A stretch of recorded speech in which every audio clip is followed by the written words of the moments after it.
Hi there, it's me, Gamer Tart here. I'm recapping One Piece chapters 1026 through 1030. Let's begin. Chapter 126. Luffy begins attacking Kaido until he tells Momosuke to use his dragon teeth to bite the Emperor. Meanwhile, Momosuke does so after grappling with his fear, causing the Emperor great pain. Luffy proceeds to wildly encourage Momosuke and declare that the two of them will defeat Kaido. And this is heard by the fighters on the Y4, giving the Alliance great encouragement.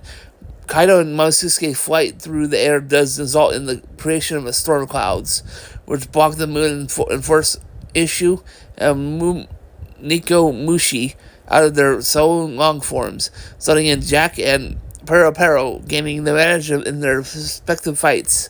However, Luffy and Kaido then encourage a clash that splits the heavens, resulting in the moon becoming visible again.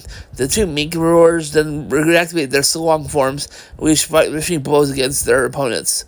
Chapter 1027. Luffy has Momosuke take Yamato to safety as he resumes battling Kaido one-on-one. With Yamato's help, Momosuke grows more comfortable with generating flame clouds, keep them in the air.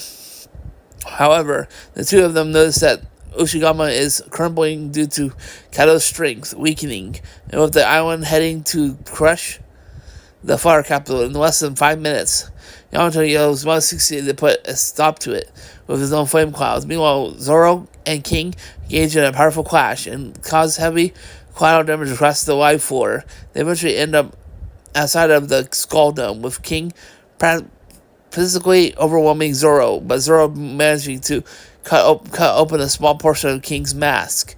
Chapter 1028. The CPO agents in Kaido's fortresses receive a call from Wabuchi, who reveals that the battleships are positioned to initiate a world government takeover of Wano country should Kaido fall. Additionally, Uchi orders his commands to capture Robin. Meanwhile, Yamato leaves Momosuke to generate flame clouds on his own, while he goes to the armory to try and minimize any worst case explosion. Meanwhile, Sanji and Queen fight fiercely, but the cook struggles to find a way to inflict damage to the All-Star as he insists Queen's goads to use his raid suit. Queen fully transforms into his Brontosaurus form and reveals that his head, neck, and tail are a single serpentine conduct that can exit the rest of his body. Queen uses his snake form to crush Sanji, but ends up releasing him more after explosive water on his main body misfires and strikes him. The attack leaves Sanji with his bones broken, but in his shock, his body starts to fix itself instantly.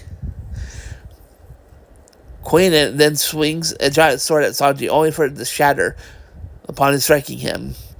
Sanji comes to realization, to his displeasure, that the modifications his father gave him and his brothers may have finally been starting to take effect. Chapter 1029. Worried that the modification Judge put on his brothers may be taking effect on him, and thus stripping him of his humanity, Sanji tries running away from Queen to buy time to figure out what's going on, as the attacks continue to hit his body to no effect. Meanwhile, Hawkins deliberately inflicts harm on himself to transform the damaged Kid, remaining the latter vulnerable against Big Mom, putting Killer in a bind. However, Killer then realizes the nature of Hawkins' Wara no Mi power and puts the Supernova's left arm, cuts off the Supernova's left arm. This attack does not transfer to Kid, as he does not have a left arm. Killer is then able to remove the straw doll from the severed arm and ties Hawkins to Kid, which is the last doll Hawkins possessed. With the ability to nullify, Hawkins sends his straw man to attack, but Killer is able to overwhelm it and strike him down. Chapter 1030. Drake and Appo have ceased fighting as they talk in a chamber, with Appo proposing an alliance between them to finish off the remainder of the winning side and take the spoils for themselves. Meanwhile, Usopp and Nami's group comes across Kinemon, severed legs, which are running around talking with farts. Apparently, Law had not fully attached the samurai body on Punk Hazard after that they identified themselves to Kinemon as allies. He guides them to the first floor crawl space so they can give Kanjuro urgent medical attention. However, in the crawl space, Kinemon's top half, they hear a still living Kanjuro. Kikadunjo. Okay.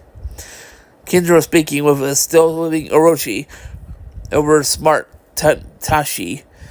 On Oroshi's orders, Kanjuro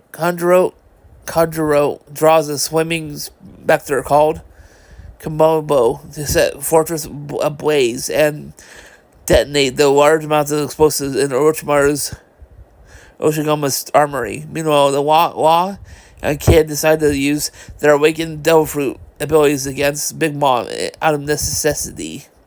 As Big Mom swims Kid towards the live floor, Law puts a field called K-Room around his sword and penetrates Big Mom's body with it, which allows him to release a shockwave that harms the Emperor to the point of making her bleed. Kid then uses his awakened ability to turn Big Mom into a magnet, causing a significant portion of the fortress structure to be pulled toward her and crush her from every angle. Please subscribe. Help reach 1,000 plus subscribers.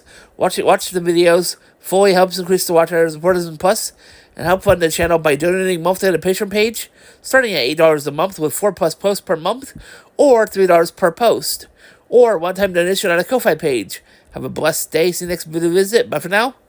Bye!